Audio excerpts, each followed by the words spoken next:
What's going on, guys? Strapaduski here. Today we're going to do another introduction to crafting guide. I figured since we haven't done one in a long time, and from the things that we're seeing on Twitter from Bex and other folks, it's looking like this is going to be a crafting centric league. I mean, hopefully, I definitely love crafting, and I think it's something that makes the game super expansive and gives it so much longevity and makes it so much fun to play. So we've been doing these introduction to crafting guides over different slots on the character, and today we're going to focus on gloves. Now, if you haven't seen any of the others, I'll definitely put the links in the description below. I go through them in detail.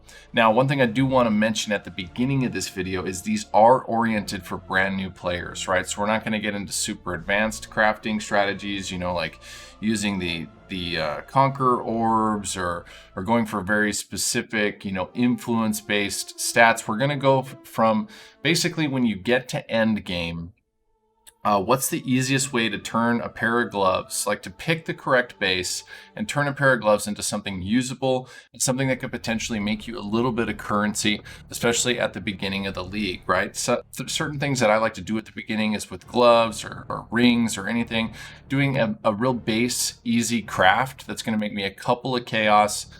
In some instances, if it rolls really well, it'll make you a decent amount, and we'll turn that into something even better and then start doing those higher tier crafts as we go. Now, eventually I do want to step into those videos, but I feel like focusing on this introductory stuff is really key and pivotal for you guys out there that are brand new to PoE. So without further ado, let's jump into it.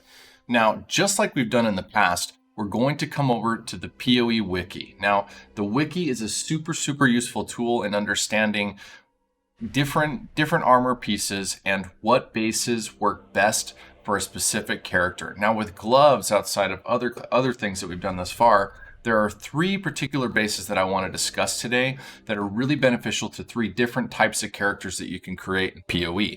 Now, the first one we'll talk about are spiked gloves. Now, if you're looking under the armor gloves here under strength, you'll see that spiked gloves have an implicit of 16 to 20% increased melee damage. Now, if you're on a melee characters, Cyclone, Lacerate, any of those things, these are going to be super GG best in slot base, right? They're going to give you a ton of armor, and with the implicit, you're just going to get that, that bonus melee damage, right? So with the glove slot, this is specifically going to be your best bet for a melee class. Now, if we're looking into something like a bow-based character, right, there are different options you can go with, but if it's evasion type gloves with dexterity, gripped gloves, if you didn't know this, have an implicit value of projectile attack damage, right? So depending on what type of bow character you are, these can be really good, and this can also work for other things that scale projectiles. I know there's some magma orb builds and other things that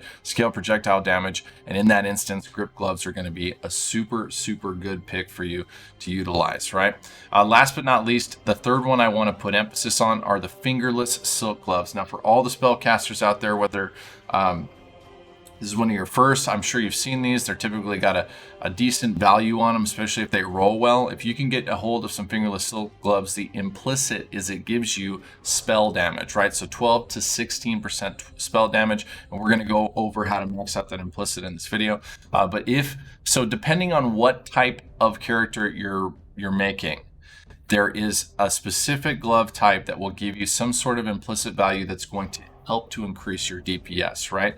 So remember that when going through this process of picking what base to use. Now, that being said, if you get a really nice pair of gloves that are not these specific base types, that doesn't mean that they're not valuable and that you can't use them to either make currency or use them as stepping stones into this. But what I would say is, for myself specifically, I typically target one of these three bases depending on my character when I'm going for my end game, GG gloves that I'm going to craft up and make as my main set of gloves for that character. So for the first way that we're going to talk about crafting, and I went ahead and picked silk gloves as my base because I typically play spellcasters, we're going to talk about using the standard currencies. Now, standard currencies are not my optimal way of doing this, but I like to point this out at least quickly so we can so you can keep it as an option, because early in the league, you're not going to have fossils. You're not going to have a lot of the things required in order to do like the easier crafting or the more specific crafting. I love to use fossils for these, and we're going to use those on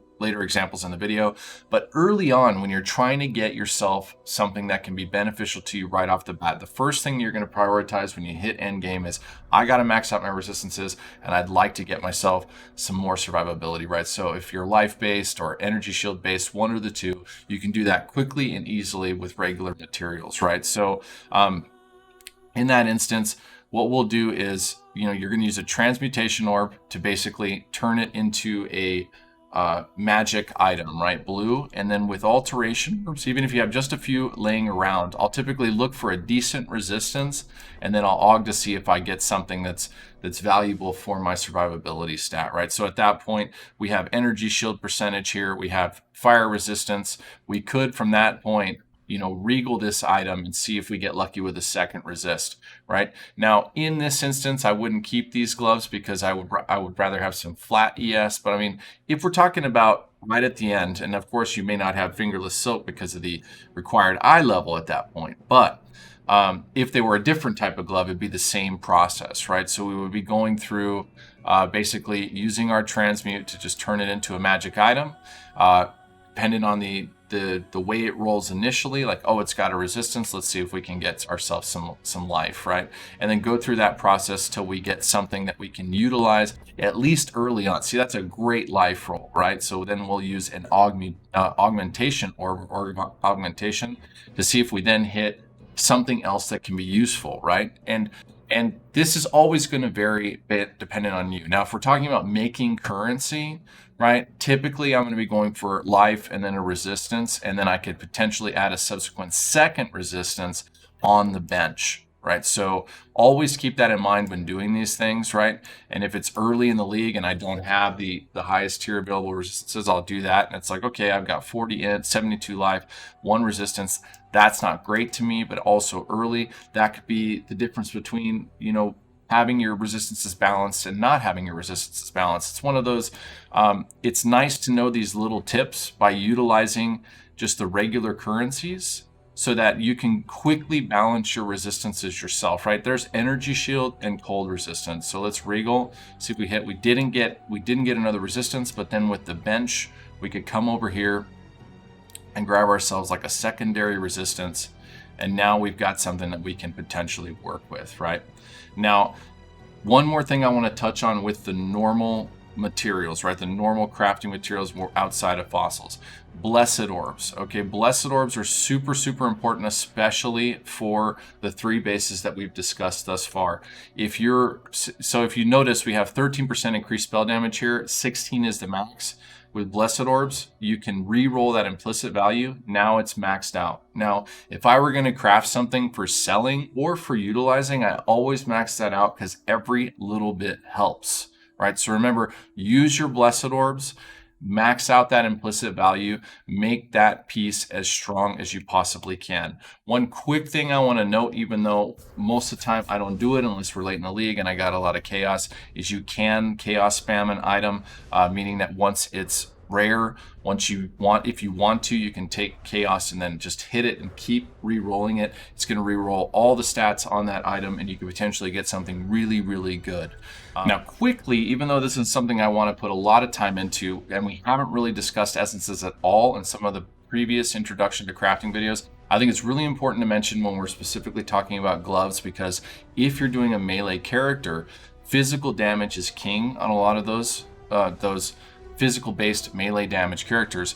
These physical essences are really, really powerful when it comes to gloves, right? So if you notice here, when we hover on this essence, it says gloves adds 6 to 7 to 10 to 11 physical damage to attacks, right? So when you re-roll, and if you read this, it says a normal to rare or reforges a rare item guaranteeing one of these properties. So by default, with all of these, even down to the lower stats, you're going to get some base physical damage as one of the guaranteed modifiers on these gloves, right? So you can utilize these essences, the shrieking essences of the contempt, right? Any of the essences of contempt will do this for gloves, to roll an item, and you're going to get that 6 to 11 physical damage to attacks. Right now, see how we just used this? It doesn't have exactly what I would want on it, but it does have an open prefix. It does have one resistance, so we could come to the bench and at that point like throw some max life on it right now. So I'm not saying this is going to be the greatest pair of gloves, as I'd ideally like some attack speed or other things when it comes to melee based gloves, but if we're starting out at the beginning of the league, that 6 to 11 or whatever base essence value of physical damage that you can add is going to be huge to giving you a little bit of an uptick in damage, and then you can go from there and then eventually upgrade those gloves into something a lot more GG, right? So, and same thing applies as with our last example. Use those Blessed Orbs to max out that melee damage, right? Max out that implicit so you get every ounce of value you can when crafting a pair of gloves, either for yourself or to sell. Okay, last but not least, I want to touch on fossils. Now, fossils are my favorite way to craft, and typically they're going to be the route I take once I have enough currency or I have farmed up some fossils to utilize, right? So we've grabbed ourselves another base here, and I want to talk about different things or strategies that you can do with the fossils before you're crafting. So I would say I'm going to use fossils typically to craft my best in slot, or something that I'm really trying to like sell for a little bit more currency than just your standard, like, hey, this will give you some life and resistances, let's balance it out.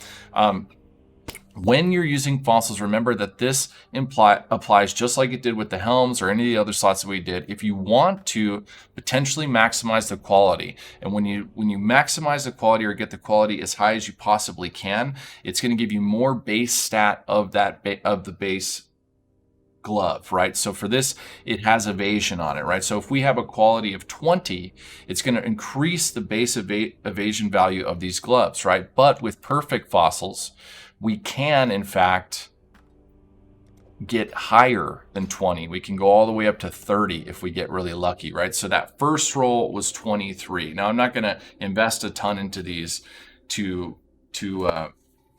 get all the way maxed out. It's just to show you that if you looked at that base value of 270 on the evasion, now at quality 23, it's 378. That can go all the way up to 30%. Typically, if I'm going to use my perfect fossils, then I'm going to try and shoot between 27 and 30. So I'll keep rolling them, especially because you remember, we're trying to craft gloves that we would consider, hey, these are going to be really, really good for a long time until we go for some really crazy, like, influence-based gloves that we potentially need for our character. So I grab myself a really good quality, and then I go from there. Now, the other thing I want to briefly mention is, and let me grab this link. I'm going to put it in the description below. This is one of the better rundowns I've found on Reddit, where it talks about like different potential enchants that work really well for your gloves, right? And you can go through this and it's all going to be dependent on what type of character you use. But I will say that you can quickly add yourself an enchant to your gloves with enchant fossils. But what I normally do is I'll either, if I'm running a lab or anything like, especially like my second lab, or I have twice enchanted, and I'll just quickly hit a pair of gloves, and then I have that enchant on there. But you can also use a fossil. Now remember, order of operations when it comes to fossil crafting. You want to do your quality and your enchants first, right? Because that will reforge all of the stats, just like if you're rolling it regularly, right? So you do these first, and now I have quality and an enchant, and then I can scour this down, right? I can scour this down and turn it into a based glove, right? Even though that was a decent roll, I'm just going to do this because this is for examples, right? And now I have my enchant still there and my quality still there, right? And now we're good to go. Right now we can use our Blessed Orbs to max out our implicit, get it to 18%, and now we can go forward with our fossils and start working on getting or hitting the rolls that we want. Now, dependent on the pair of gloves will depend on what fossils you're going to use, right? So typically I'll use 2, at most 3. If I'm going with a physical based character, then I'll use jagged fossils. And then the one thing that's always standard is I'm gonna pick whether I'm running life or energy shield. I'm going to use one of these two fossils, right? So if I were an energy shield based character, I'm going to use dense fossil, and if I'm life based, I'm going to use pristine, right? So that's guaranteed. The next thing, if I'm like low on fossils, or I don't, I'm not trying to pinpoint anything other than I need survivability and resistances, then I'll grab myself an elemental modifier, right? And this is just going to increase my ability to get resistances, right? So what I'm going to quickly do, just to show you guys, and I'll link this as well if you haven't heard of Craft of Exile. It's a really cool website. It gives you the ability to kind of see, okay, I want to craft something. I want to see what happens when I use particular fossils. So let's just, for instance, let's grab gloves. We're going to grab decks because that's what we're using right now. And then, for instance, we want to go fossils, and we'll say we're going to do a life-based with prismatic. Okay, so as you notice, it's going to give us an increase on all of the resistances here and our maximum life, right? So you can use this website to like plan out or map out your fossil crafting before you craft the item. So you can come over here, select the glove type, the base type. You can even go further than that to, select what type of gloves. Like we have gripped gloves, so that it'll have everything that you're starting out with as you're using. And then you can select, okay, I want to use different fossils. What can I do? So if, for instance, I wanted to potentially hit attack speed or something like that, we could grab our attack modifier, which is serrated, I believe. And then if you'll notice, now we have increased chance of hitting attack speed on those gloves, right? So this is a really, really powerful tool. I'm going to put this in the description below and the document that we'll attach, and you can use it for any time that you're making gloves in the future. So we'll quickly just do like one or two attempts at just getting like a life elemental based thing. And we can, I forget, you have to do this damn unstack the resonator thing. So we'll do life and elemental, and then we'll hit it, and we've gotten life and we got cold damage to attacks. We just didn't get lucky with resistances, but that's effectively the exact route that you're going to take, right? We can do this again, and sometimes in other instances, like say I only need, or I'm really interested in getting cold damage or something like that, I'll use a less general elemental fossils. So you can use the fire fossil or the scorch fossil or the chaos modifiers or the cold modifiers or whatever you have available that's going to be semi-beneficial to your character, just to hope that you hit actually we need to do, hold on, we used the wrong resonator there, but I think you know what I'm talking about. So this is for normal. So when this is a normal item, you use the alchemical, and when you use the chaotic, that means it'll reforge a rare. So we could do cold and life and see if we get, so we've got a life roll, we've got cold resistance.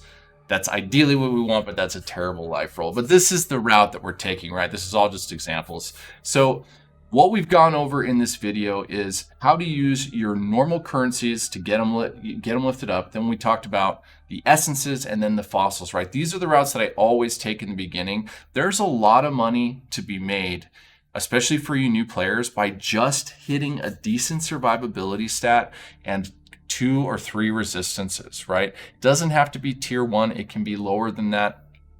When I'm talking about tiers, of course, we're talking about if you hold Alt down, you can see the prefixes and suffixes, and you can see those tiers associated with it. Now, if you want more in those areas and those intricacies of the craftings, I definitely recommend that you look at some of the other videos, because you'll notice there's a trend with most of these. A lot of them are very straightforward and they're the same process, right? Each individual slot has a couple of different things that you do, but for the majority of the time, you're gonna, like, if you keep going through these videos, you're gonna reinforce those rules, and you're gonna get better and better at crafting every single slot.